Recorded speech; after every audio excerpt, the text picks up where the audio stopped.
In the summer of 1878, a virulent strain of typhoid fever swept through Harper County, Kansas, claiming the lives of 47 residents. Amidst this devastation, the survival of four brothers, Ezra, Caleb, Josiah, and Abel Blackwood, defied all medical explanation. Their immunity, however, came at a cost so horrifying that 3 attending physicians refused to formally document their observations. The Kansas State Medical Board subsequently classified and sealed all records pertaining to the case. What initially appeared to be divine protection soon revealed itself to be a far more sinister form of transformation, a metamorphosis so disturbing that the local Methodist Church expunged every mention of the Blackwood name from its archives. The brothers developed symptoms undocumented in any medical text, manifestations that grew increasingly aberrant with each passing day. By winter, neighbors reported that the brothers no longer cast shadows in the conventional sense. Their voices acquired harmonic qualities capable of causing listeners physical distress, including auditory bleeding, and their eyes reflected light with the distinct topotum lucidum of nocturnal predators. The final medical report, classified to this day, allegedly contained the phrase, "Subjects have transcended established human biological classification." Tonight, after nearly 150 years of enforced silence, we are prepared to disclose why modern science continues to refuse acknowledgement of the events on that isolated farm, and why the truth concerning the Blackwood brothers may be more terrifying than any supernatural conjecture. Before we proceed with the account of Ezra, Caleb, Josiah, and Abel Blackwood, we must pose a critical question. This channel is not intended for a general audience. It is reserved for those intrepid individuals compelled to uncover truths others fear to examine. If you count yourself among these genuine seekers of mystery, select the subscribe option and indicate in the comments your city or state of origin. Do you possess the fortitude to learn what truly occurred when fervent belief converged with scientific inquiry on the Kansas prairie? Let us now return to 1878, an era where conviction and trepidation were inextricably linked. The small agricultural settlement of Cedar Ridge, Kansas, existed in the late 1870s as little more than an intersection amidst vast wheat fields and cattle ranges. Its population, scarcely 300 individuals dispersed across the wind-scoured plains, fostered an environment where communal awareness was absolute. A man's integrity was his most valued possession, and Sunday worship at the Methodist Church served as both spiritual instruction and essential social assembly. The populace, forged by pitiless winters, capable of entombing entire homesteads and searing summers that could desiccate crops within days, comprised stoic, devout individuals who interpreted hardship as divine trial and prosperity as celestial benediction. The topography itself appeared to encourage such philosophy. Expanses of golden wheat extended to every horizon, interrupted only by the occasional farmstead, windmill, or cluster of cottonwoods, indicating a creek bed. The sky dominated all, an immense and perpetually shifting canopy. During thunderstorms, lightning would animate the prairie for hours, illuminating the grasslands in sudden, brilliant flashes that starkly revealed the profound isolation of each dwelling. In winter, the wind howled across the flatlands with a voice that verged on articulate, carrying snow and cold capable of lethally freezing any individual who lost their way between barn and residence. The Blackwood brothers had arrived in Cedar Ridge in the spring of 1872, acquiring 640 acres of prime prairie land with funds inherited from their father's estate in Clinton County, Ohio. Liquidating their assets, they loaded 2 covered wagons and journeyed westward with the resolve of men heeding a sacred summons. Ezra Blackwood, the eldest at 36 upon arrival, possessed the innate authority of one accustomed to leadership. Standing 6 feet tall with the broad shoulders built by a lifetime of agrarian labor, he comported himself with a quiet dignity that commanded respect effortlessly. His weathered, scarred hands could calm a startled horse or guide a plow with equivalent skill. Yet it was his eyes that left the most lasting impression. Pale blue, resembling winter ice, they seemed to perceive something beyond the superficial, leaving interlocutors with the disquieting sensation of having been spiritually assessed and found deficient. Caleb, 2 years Ezra's junior, functioned as the family's pragmatist and business manager. Where Ezra led through moral force, Caleb administered via meticulous planning and mathematical exactitude.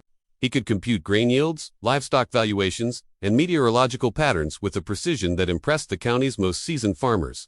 His ledger books, maintained in immaculate script, documented every transaction, harvest, and animal. Beneath this practical exterior, however, smoldered the same intense faith that motivated his brothers. Caleb perceived divine orchestration in all things, the perfect geometry of a wheat field, the timely arrival of rain, the mathematical harmony underpinning the natural world.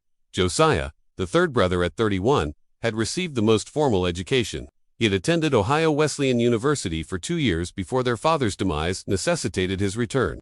During that period, he had studied theology, medicine, philosophy, and natural sciences. His personal library, carefully transported to Kansas in a custom-built crate, contained over 200 volumes spanning subjects from biblical exegesis to human anatomy. Josiah's quarters resembled a scholar's study more than a farmer's bedroom, with books occupying every available surface and boxes beneath his bed filled with his precise annotations. Abel, the youngest at 25, was consumed by a religious fervor that occasionally unsettled even his devout siblings, while his brothers approached their devotion with scholarly or practical application. Abel's faith was pure, emotional surrender.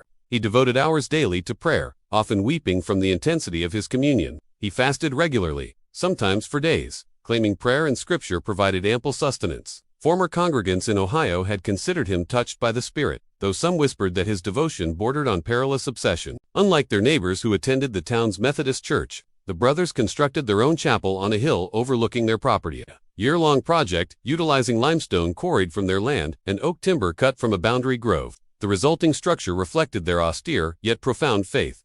30 by 20 feet. With precisely fitted limestone walls and a roof of hand-split shingles. Inside, hand-carved walnut pews and an altar inscribed with Hebrew passages copied from Josiah's texts created a space, illuminated by golden light from east and west windows during dawn and dusk prayers. They conducted services following primitive Methodist principles, a stricter interpretation of Wesley's teachings emphasizing personal revelation, direct divine communion, and the priesthood of all believers. Their rituals included extended silent prayer, intensive scriptural study, and testimony of the Spirit, where each brother shared any divine insights received that week. Their daily regimen reflected this dual commitment to faith and labor. They rose at 4 a.m. for an hour of silent prayer in the chapel, witnessing the sunrise over the eastern prairie while communing individually with God. After a spare breakfast, they worked the fields each morning. Afternoons were dedicated to livestock and equipment maintenance. Evenings were reserved for spiritual pursuits, Bible study, theological discourse, and group prayer, often continuing past midnight. They lived as bachelors, devoted entirely to their faith and land, a choice not without consequence. Their sturdy two-story farmhouse, built in their second year, displayed carved biblical verses in each room, selected for relevance to agrarian life and spiritual development. Every chamber contained at least one well-used Bible, with several housing additional religious texts Josiah deemed worthy of regular examination. By summer 1878, the Blackwood farm exemplified agricultural success and spiritual dedication. Their wheat fields flourished gold across the prairie, their cattle grazed contentedly, their silo overflowed with grain, and their chapel stood as testament to unwavering faith. They had achieved their Ohio departure goals: prosperity, independence, and worship freedom. Cedar Ridge neighbors respected the Blackwoods, though many found their intensity disquieting and their communal isolation perplexing. They were known for business integrity, willingness to aid neighbors in crisis, and their reputation for hard work. Yet they also declined social gatherings, avoided casual conversation, and habitually evaluated everyone with those penetrating blue eyes that seemed to perceive the soul. Their bi-weekly supply trips to town were exercises in martial precision, a prepared list, polite, efficient transactions, and immediate departure sans pleasantries. Children stared fascinated at their four identical, perfectly trimmed jet black beards, which lent them a quasi-biblical appearance. The first typhoid case emerged on July 15, 1878. Mrs. Sarah Hartman, co-proprietor of the general store, had been healthy at morning opening, discussing the promising harvest with customers. By afternoon, she burned with fever, her skin covered in the characteristic rose-colored spots. Dr. Samuel Morrison, the county's sole physician, was summoned from a difficult breech delivery at the Henderson farm. He arrived to find Sarah delirious with fever so high it nearly exceeded his thermometer's range. Her husband, Benjamin, normally composed, paced desperately, pleading, "Doctor, she was fine this morning. How does a person go from health to this in hours?" Dr. Morrison had encountered typhoid during Philadelphia training, but never like this. The disease typically developed over days or weeks, allowing treatment attempts and preparation. Sarah's case compressed the entire progression into a single day. Unprecedented fever, violent delirium, and rose spots covering her entire body in oddly symmetrical patterns. Despite cold compresses, laudanum for pain, and careful monitoring, Sarah Hartman died just past midnight on July 6. Yet even post-mortem, anomalies persisted. Rapid rigor mortis, a waxy pallor suggesting preservation, and eyes that reopened repeatedly despite proper closure. Within 24 hours, 3 new cases appeared, linked only by use of the town's main well, a previously reliable source now found contaminated by breached runoff barriers. The second victim, elderly German immigrant Heinrich Zimmermann, followed the same pattern. health to fever to death before dawn. His final hours featured unrecognizable languages, ancient and menacing phrases. Third and fourth were the Patterson twins, Emma and Ellen, 16-year-old promising students. They died simultaneously, as if coordinated. Their father James reported their final delirium featured perfect unison, recitation of Latin-like prayers containing impossible vocalizations. By August 1st, 14 individuals had succumbed to this anomalous strain. Dr. Morrison documented symptoms defying all medical principles: 24-hour mortality, impossibly high fevers, and delirium resembling possession, more than medical crisis. Cedar Ridge became gripped by unprecedented fear. Families barricaded at home, venturing out only for essentials. The general store, now operated by a grieving Benjamin Hartman and his brother-in-law, became a place of hushed talks and furtive glances. The Methodist Church stood nearly empty Sundays. Congregants fearing assembly would provide new victims. Dr. Morrison ordered the well sealed and water boiled. Yet the disease spread with a logic transcending simple contamination. Some families perished entirely, while adjacent households remained untouched.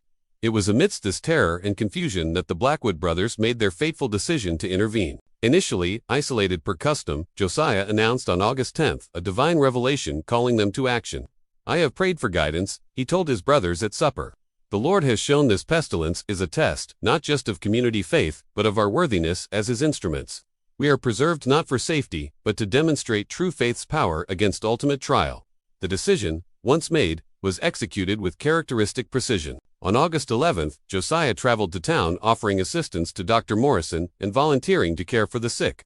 His true purpose, revealed only to his brothers, was to invite the disease to test his faith and prove his worthiness. His first stop was the home of blacksmith Thomas Fletcher, whose 8-year-old son Timothy had fallen ill overnight, convulsing with fever. The family prayed desperately around his bed.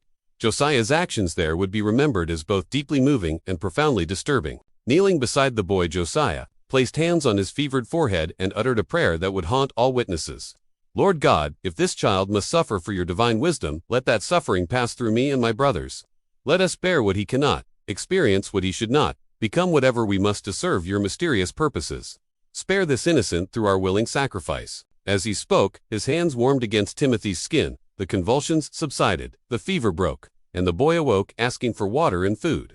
The transformation was so dramatic, Thomas Fletcher knelt praising God for the miracle. Observers, however, noted subtle, disturbing changes in Josiah. As the boy's fever broke, Josiah's skin flushed as if his temperature rose. His pale blue eyes developed flecks of shifting gold. Rising from the bedside, he moved with the careful control of one fighting for bodily command. Dr. Morrison, summoned to witness the miracle, examined both with growing confusion and concern. The boy showed no typhoid traces, but Josiah displayed early symptoms, progressing with impossible speed. Over 2 days, Josiah visited every afflicted household, repeating the ritual, hands on the sick, praying for their sufferings transfer. Results were remarkable and terrifying. Victims experienced sudden recoveries, while Josiah's condition deteriorated rapidly. By August 13th, returning to the farm, he burned with fever and exhibited unprecedented symptoms, yet insisted everything proceeded per divine plan. "This is not sickness," he told his concerned brothers, "it is purification. The Lord burns away my humanity, so what remains is worthy of his eternal work." Within hours, all 4 brothers displayed similar symptoms, their collective transformation proving more disturbing than imagined. Dr. Morrison's first examination on August 18th became his career's most significant and troubling case. August heat oppressed as he guided his horse cart up the winding dirt road to Blackwood Farm. Nearing the property, he noted anomalies. Drought-stricken prairies should have brown grass, yet their wheat stood tall, green. Cattle appeared healthy despite poor grazing region-wide. Ezra answered his knock, but his appearance was profoundly altered. His skin turned translucent, revealing vessels carrying not red blood, but golden, rhythmically pulsing luminescence. "Dr. Morrison," he said, voice retaining authority, but amplified with harmonic overtones resonating in the listener's chest. "We expected you. Our transformation nears completion. We require your witness so others may understand." Morrison found the brothers arranged with mathematical precision in the main room, alive breathing, tracking his movement but transformed in ways challenging physiological understanding.